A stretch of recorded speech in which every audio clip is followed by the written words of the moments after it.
Le bouddhisme. Philosophie, religion ou secte.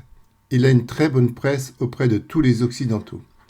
Il est des très bons tons pour les babacools de mettre chez eux un petit autel de prière s'inspirant du bouddhisme ou sa statue comme symbole de leur spiritualité, adepte de la non-violence. C'est oublié un peu vite qu'en Birmanie, pays essentiellement bouddhiste, les moines poussent le bas peuple à la violence la plus extrême afin de faire fuir les Rohingyas, forte entité musulmane du pays, et si besoin de les exterminer autant que possible. Cela se passe de nos jours. Ces bouddhistes birmans, passant leur temps à prier et à penser, sont adeptes d'écraser des musulmans qui n'ont que le défaut d'exister. La religion ou philosophie bouddhiste a de nombreuses écoles et courants. Le bouddhisme, quatrième religion mondiale, est considéré comme une religion ou une philosophie synonyme de paix et de sérénité dans le monde entier. 500 à 700 millions de fidèles dans le monde, avec des milliers de centres, surtout en Chine, Thaïlande et Birmanie. 10 règles zen bouddhistes simples à appliquer au quotidien. Être dans le moment présent, la vie se déroule ici et maintenant, rester humble, pratiquer la méditation tous les jours, ne jamais regretter le passé, croire en l'avenir, prendre soin de son corps, bien traiter son prochain, ne pas précipiter les choses. Les Tibétains, chassés de leur pays, vivent du soutien financier de leurs fidèles dans les monastères. Le bouddhisme tibétain, qui essore dans les années 70, tient d'abord au talent du Dalai Lama pour communiquer sur sa religion et le sort de son peuple.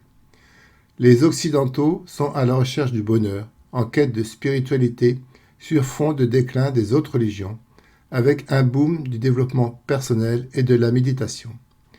379 centres en France avec 600 000 pratiquants. À noter que la version occidentale du bouddhisme est très éloignée de celle pratiquée au Tibet. Théoriquement, il est recommandé de ne pas se confier à un maître avant de l'avoir minutieusement examiné, de loin d'abord, en s'informant auprès de tierces personnes, puis de près, en vérifiant par soi-même si l'opinion que l'on s'est faite est conforme à la réalité. Il est même conseillé d'attendre plusieurs années avant d'accorder toute sa confiance à un maître et de suivre ses enseignements. Se confier à un maître non qualifié revient à absorber du poison. La confiance innée que les adeptes donnent à cette philosophie n'est pas le bon chemin pour cela. Car le lien avec le maître est indéfectible et impose une loyauté aveugle. Faites-moi confiance, ne réfléchissez pas trop. Les repères entre le bien et le mal sont rendus flous. L'élève qui s'engage lui doit une dévotion entière, ne jamais en dire du mal. Briser ce serment, c'est un crime karmique. Le maître est le seul à connaître le chemin vers l'éveil, la fin de toute forme de souffrance. À la différence des autres courants, le bouddhisme tibétain promet d'y accéder au cours d'une seule vie. Les maîtres sont des hommes charismatiques, alternant les félicitations et les humiliations. Certains imposent des transferts d'énergie avec leurs disciples jusqu'au rapport sexuel. Cela s'appuie notamment sur des mythes fondateurs, comme celui de Yesh Tsogyal, qui aurait vécu au 8e siècle, violé par 5 brigands et qui en aurait retiré un grand bénéfice spirituel. N'oublions pas la tradition bouddhiste qui considère que la femme a un statut inférieur. Sogyal Lhasa Rinpoché, 1947-2019, né au Tibet, considéré comme le numéro 2 du bouddhisme en Occident, proche et adoubé par sa sainteté le Dalai Lama. Son livre tibétain de la vie et de la mort est un best-seller paru en 1992. Dans les années 70, il a fondé un réseau de 130 centres spirituels en Europe, notamment le temple près de Lodève. La toute-puissance du chef est l'un des éléments du bouddhisme tibétain. En Occident, certains lamas sont à la tête de multinationales. Plusieurs vivent dans l'opulence avec voiture de sport, voire en hélicoptère. On attend du disciple un manque de discernement et un abandon de l'esprit critique au profit d'un maître qui verrait et saurait les choses à sa place. Sogyal Rinpoche, maître bouddhiste, se comporte comme un gourou omnipotent, a constitué un empire. C'est un homme caractériel, irascible, porté sur l'argent et le luxe, entouré de disciples dévoués corps et âme. Il pouvait vous envoyer un magnétoscope sur la tête. Certains présentent encore des cicatrices au crâne. D'autres ont perdu connaissance. En cassant vos carcans mentaux, vous progressez plus vite, dit-il. L'un de ses disciples, qui avait la mission de transporter l'argent collecté dans un épais manteau à travers les frontières, fut menacé de mort s'il parlait. Cette organisation ressemble à une mafia. Le maître choisissait les plus jolies de ses disciples féminines pour les faire entrer dans le cercle restreint, qui devait être, de jour comme de nuit, aux petits soins pour le maître, les mettant dans son lit, avec un consentement manipulé, habillant le viol sous le nom d'un lien sacré de fidélité et de loyauté. Pendant des années, il a fait des centaines de victimes en les agressant sexuellement et physiquement, travaillant pour lui gratuitement jusqu'à l'épuisement, sans parler des sommes conséquentes demandées aux fidèles. Il agit en toute impunité dans son centre situé dans l'Hérault, mais aussi ailleurs en Europe et dans le monde. Malgré sa position à la tête d'une association bouddhiste d'envergure internationale, aucune des plus hautes autorités bouddhistes n'a dénoncé les abus sexuels dont le Tibétain est régulièrement accusé. Ceux qui osent parler sont ostracisés, harcelés ou traités de fous. En 97, un disciple se plaint d'un lama, mais c'est qu'il n'a pas compris le chemin. C'est son problème, pas celui du maître qui incarne la perfection. Aujourd'hui, ce centre est toujours un fleuron du bouddhisme dans le sud de la France. Les responsables actuels sont ceux qui, hier, travaillaient avec Rinpoche. Ils reconnaissent qu'il y a eu des dérives et que la souffrance des victimes doit être entendue, mais considèrent la présomption d'innocence, puisque Sogyal Rinpoche est mort et qu'il n'a pas pu se défendre de la justice.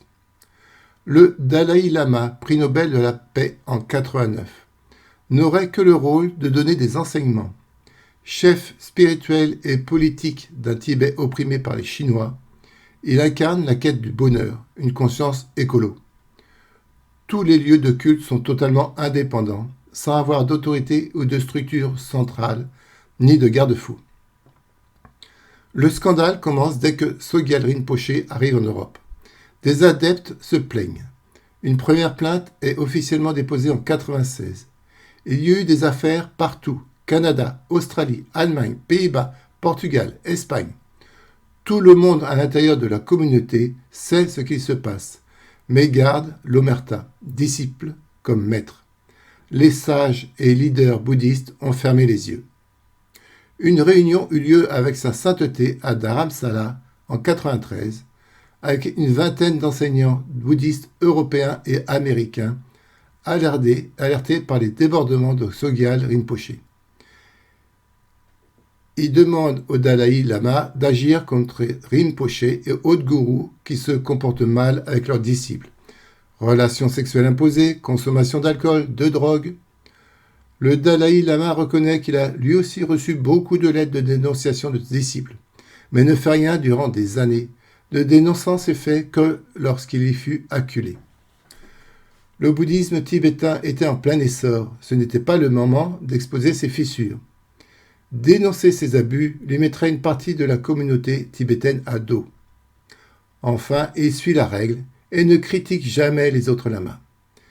Dénoncer Sogyal Rinpoche publiquement, c'était se couper de la manne financière très importante du temple de Lodève, l'un des plus grands qui existe en Europe, qui apporte énormément d'argent à la cause tibétaine. Dans la science, les disciples font des dons, il se peut que les conséquences de nos paroles, de nos actes et cet de nos argent pensées servait au train de vue très luxueux de Sogyal Rinpoche trouver leurs et à la fruits cause dans un avenir tibétaine. plus ou moins lointain. Système voilà, glaçant, en gros, ce qu'on couvert entend par pendant un karma. demi-siècle des maîtres bouddhistes adoubés par le Dalai Lama, et que ce dernier également a concrètement refusé de condamner, ni même de s'interposer d'aucune manière. Le moine Mathieu Ricard, conseiller et interprète du Dalai Lama, est une figure du bouddhisme tibétain en France. Comme on l'a vu dans la description du bouddhisme, il argumente qu'il n'y a pas de police des mœurs dans le bouddhisme et que c'est aux personnes qui connaissent les choses de l'intérieur de les dénoncer et, le cas échéant, de porter plainte auprès de la justice. Après un voyage en Inde en 1972, le Belge Robert Spatz dit avoir reçu d'un sage la mission de fonder un centre du Dharma, enseignement bouddhiste, en Europe.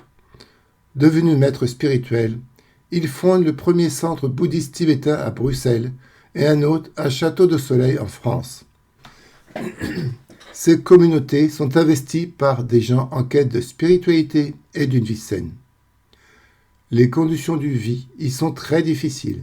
Rituels de prosternation, violence physique, privation de nourriture. Les parents travaillent bénévolement dans différentes entités. Les enfants restent à Château de Soleil, pris en charge par des éducateurs avec sévices infligés à des dizaines d'entre eux. Isolés du monde et séparés de leurs parents, ils subissent coups, privation de nourriture, agressions sexuelles et viols au milieu des années 70 jusqu'aux années 2000. Tous ceux qui ont eu le courage de porter plainte ont subi l'opprobre de toute la communauté. D'autres ont été présentés comme des cas psychiatriques. Certaines jeunes filles, toutes mineures, vont dormir dans le donjon pour des enseignements spéciaux dispensés par le gourou qui les viole. Spatz justifiait ainsi les viols. Si j'ai été violé dans cette vie, c'est probablement parce que dans l'une de mes vies passées, j'ai été un homme qui a violé une femme. Et donc, ma punition, c'est de renaître en tant que femme qui va être violée. Ce qui fait que j'ai maintenant brûlé mon mauvais karma et je suis un peu plus proche de l'éveil. Quelle chance pour moi! Il y eut plainte pour viol en 1997, mais Spatz ne sera condamné que 23 ans plus tard à 5 ans de prison avec sursis en 2020. D'autres faits furent signalés à la gendarmerie en 2012. Il fallut attendre 2017 pour qu'une enquête soit ouverte, qui est toujours en cours. La victime ayant signalé ces faits n'a encore jamais été auditionnée. Une seule plainte a abouti à une peine, quoique légère, en 2018. Kama Tsodje, 56 ans, lama originaire du Bhoutan, a été reconnu coupable de viol et agression sexuelle dénoncés par 4 femmes, disciples ou enfants de disciples, dont une mineure âgée de 11 à 13 ans, et des attouchements sexuels sur une autre, alors qu'elle était âgée de 9 ans et vivait au sein de la communauté du centre bouddhiste des 1000 Bouddhas entre les années 90 et 2000. Il fut condamné à 12 ans de prison ferme. Ainsi, on peut voir le fonctionnement tout aussi répugnant de ces centres bouddhistes censés vous apporter paix et bonheur dans le respect de l'être humain que de tous les protagonistes de ces affaires. Rinpoché, Ricard et Spatz ne considèrent nullement avoir fauté, bien au contraire, puisqu'ils n'ont fait qu'aider leurs disciples dans leur chemin de vie. Inutile donc d'attendre de leur part une reconnaissance de leur acte, et moins encore un quelconque regret ou autre demande de pardon. Sa sainteté, le Dalai Lama, que tout l'Occident vénère, n'est pas meilleur que les crapules qu'il a protégés pour ses intérêts de promotion bouddhiste tibétaine, l'argent et la notoriété que cela lui amène. Les polices et justices qui n'entendent pas les témoins mettent 23 ans pour condamner juste un des criminels, et encore en donnant la plupart du temps des peines fort légères, agrémentées parfois de sursis, pour des dizaines ou davantage de vies brisées. Cette justice apparaît pour le moins inefficace et peut-être bien protectrice dans ces saletés perpétuées. En conclusion là-dessus, nous pouvons hélas constater une fois de plus que tous les chemins bienveillants de tous ces offices, mouvements, religions, souhaitant vous amener votre bonheur et tant qu'à faire celui de toute l'humanité, n'amènent très fréquemment que malheur, hypocrisie, violence, saleté mentale de leurs acteurs.